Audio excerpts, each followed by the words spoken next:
What's up everyone? I'm Brian. I've had this built Jeep behind me for about 2 weeks now. Again, this was bought sight unseen. It is the best Jeep deal I'm personally aware of, and I wanted to update you with how it's gone since then. So one thing I didn't say in the first video I made is I actually had a lifted JK. It was a SEMA build on 35s, and it was both the best car and the worst car I have ever owned. It was such an amazing adventure vehicle, and it was also the biggest piece of garbage. It was not built right, and it had persistent death wobble issues. I was basically a frog in boiling water. I would drive this thing, and when I would feel death wobble starting to come on, I would feather it out with the steering wheel. It worked 98% of the time, and the other 2%, you were hard on the brakes. So you could be going 70 miles an hour, and you would just need to slam the brakes regardless of who was behind you. It was a very dangerous situation. I ended up blowing the transmission in that Jeep, and at that point I was basically like, I've had enough, let's get rid of it. Now that I've got my 4-month-old daughter, I decided, you know, it's time to get an adventure vehicle again, but I want a Jeep that's built right. And after 2 weeks, I can say this one definitely is. I am very happy with it, but it is not without its issues. Right off the bat, there's 3 things that I know I absolutely want to do with this. The first is I've got to get rid of these tires. It has Mickey Thompson Baja Pro XS tires. They are such nice tires. I am sure they are incredible off-road. The first time I took this thing on the highway going 70 miles an hour, I knew I was toast.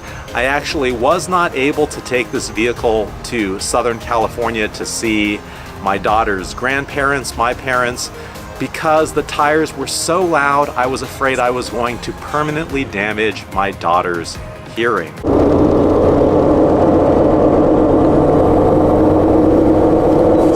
Miles an hour, we're starting to get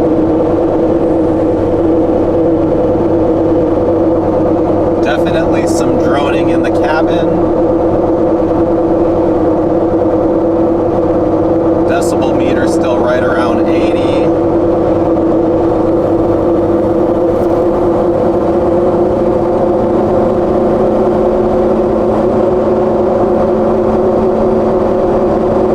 So as nice as these tires are, they've got to go. We're going to talk about that.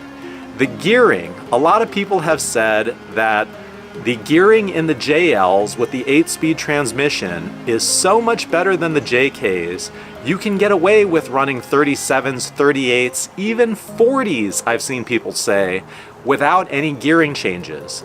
Well, I can tell you, coming from a JK, that it does feel better. The 8-speed transmission in this thing definitely makes it feel like you could get away with it to start, but there's something about that that really set off alarm bells and made me realize, you know what, I've got to re-gear this thing. So we'll talk about that. And the last thing is, actually 2 things. I've got an issue with the blow-off valve, so I've got a check engine light. It came with an aftermarket blow-off valve. It was working when I got it. Somehow in the span of a week, it just seems to have malfunctioned. So I've got a check engine light that I didn't have before, and it specifically says it's in the, not blow-off valve, but boost release valve control or something like that. It's basically indicating a blow-off valve fault. I reached out to the manufacturer, Turbosmart. I have not heard anything back. Ultimately, I don't want to deal with aftermarket parts, especially needing to get this smog for CA emissions, so I bought the OEM blow-off valve equivalent. It's not a blow-off valve, but whatever the OEM part is, I ordered that, it's on the way, so I'm going to swap that in. The last thing that's kind of weird, the clearance on the rear bumper of this thing seems to be off. So just eyeballing it, it looks like the rear bumper can't actually fit a 38 without rubbing once it fully articulates. There is a bump stop there. I'm not quite sure why the decision was made. I had said in the first video that these are moto-built parts. I thought that because the rocker protection on the side is moto-built, but it actually, the front bumper, the rear bumper, and I guess the rocker panels, not the body armor, is actually Expedition 1. And Expedition 1 makes a shorter rear bumper that has more clearance, but that's not the one that got installed on this Jeep. So everything in due time. I will work on that eventually, but order of the day so that I can enjoy this vehicle with my daughter is to get the tires replaced. And that is a whole thing. I didn't realize how much of a whole thing this is. So this is sitting on 38s, and 38s are a relatively new thing for Jeeps. A lot of people did 35s, then they did 37s. There's not a lot of 38-inch tire options, but they are getting better. I was choosing in my head between the Nitto Trail Grappler, the Nitto Ridge Grappler, the Patagonia Milestar. And really, this is funny because my considerations here are not how good is the tire off-road. It really is how quiet is the tire for my daughter. Because I've got a full extra set of beadlock wheels. Initially, I was going to swap these tires, these Baja Pro XS's, onto the beadlocks. The first thing, I'll say this is really funny. I went to a local Jeep build shop. It's called Arabia's Overkill. This guy builds Jeeps for a living. He's very reputable, been in the industry a long time.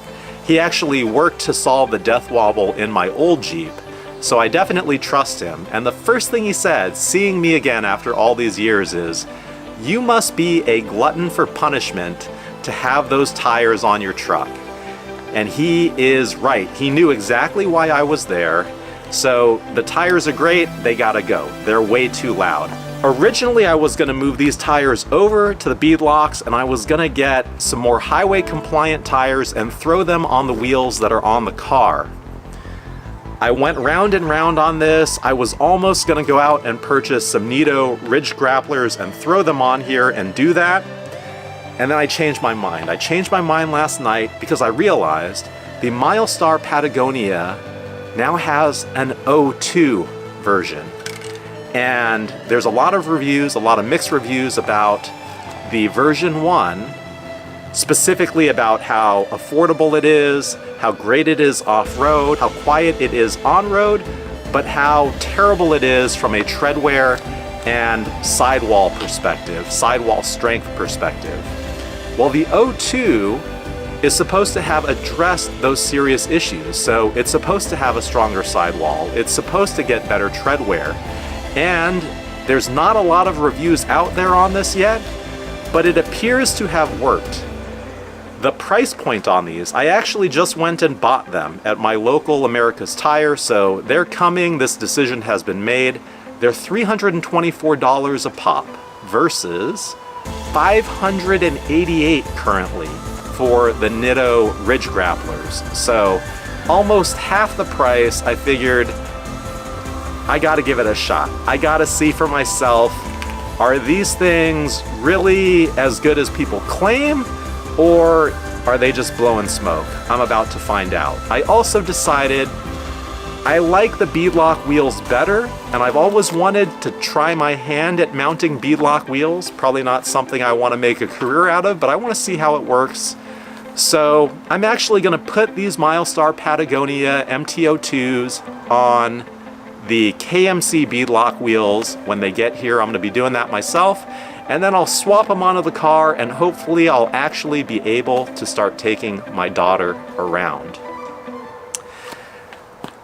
The gearing on this, the reason that I knew that the 410 stock gearing probably is incorrect is when I'm cruising 70, 75 miles an hour down the highway, flat surface, I am not getting out of 6th gear. And it's not obvious when you're in drive because it doesn't tell you what gear you're in, but if you throw it over to manual, it'll show you what gear you're already in. And when I do that, I'm in 6th gear. This car has an 8-speed transmission. It should be fully utilizing the 7th and 8th gear for optimal mileage and kind of minimal load, as it were, so that you're not stressing components unnecessarily.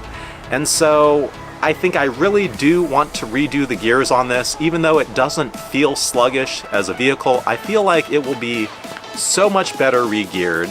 I'm thinking 488s or 513s. I haven't decided yet. That's kind of the let's sort the tires out first and see how those work, and then let's make the next decision. I don't want to do everything all at once, because then I don't know what sort of impact the changes that I make have on the vehicle. So it's funny because driving this thing for 2 weeks, if I were not able to change it, if it were just in its current condition, it would be unusable by me. I would have to sell this on. But because I've had a lifted Jeep before, because I know the differences, I actually ran mud tires on the old JK, I swapped them over to all-terrains, it made a huge difference. So I am certain that changing these tires out will dramatically improve the ride quality on the road and with my daughter. And I'm sure that the gearing will also help very much as well, because I don't want to blow another Jeep transmission. All of the other little things, I can show you the clearance on the rear fender. It's kind of weird, but I'm not too worried about fully articulating this vehicle yet, because I want to sort the tires and the gearing out first. So everything in its due time, but I am loving it. I totally plan to keep this vehicle for the long term. So right now it is all about making it my own. That's all I've got for now for this video. Thank you for watching. I appreciate you. If you want to see more about this build out, the next video that should be coming very soon is mounting Patagonia Milestar 02s to some beadlock wheels, throwing them on this car, and seeing how they perform.